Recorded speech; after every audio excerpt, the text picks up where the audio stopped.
وہ برے کام کرتے، برہنہ طواف کرتے، ننگے ہو کے طواف کرتے تو ان کو کہا جاتا ہے بے ادبی ہے، غلط ہے. تو کیا جواب دیتے؟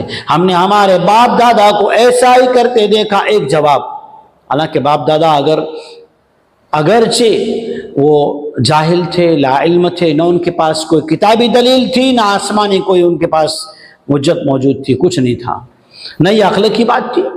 تو کہتے تھے کہ یہ بے ادبی کی بات ہے کہ جن کپڑوں میں ہم گناہ کریں انہی کپڑوں سے طواف کریں بیت اللہ کا. تو یہ کون سی ادب کی بات تھی کہ ننگے ہو کے طواف کرنا لوگوں کے سامنے؟ تو عقل ماری گئی تھی. ایک تو جواب یہ تھا باپ دادا کرتے تھے اسے نہیں چھوڑیں گے، ویسا ہی کریں گے. دوسرا جواب بہت خطرناک، اللہ حفاظت فرمائے ہماری. کہو آمین. واللہ امرنا بہا، یوں کہا کرتے تھے اللہ نے ایسا حکم دیا، حالانکہ ان کے پاس کوئی دلیل نہیں تھی. تو حضور کو کہا گیا جواب دیجئے قل ان اللہ لا یأمر بالفحشاء، اللہ جل شانہ گناہ کا، نافرمانی کا، بے شرمی کا حکم اللہ نہیں دیتا. اتقولون علی اللہ ما لا تعلمون، اللہ کے اوپر ایسی باتیں کہتے ہو جس کو تم جانتے بھی نہیں ہو.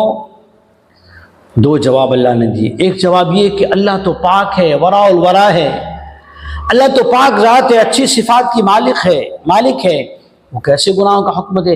جب عقل مند آدمی بھی نافرمانی کو اور کپڑے اتر جانے اندر شرم محسوس کرتا ہے تو وہ تو اللہ رب العالمین ہے، اس کی ذات سبحان ہے، وہ قدوس ہے،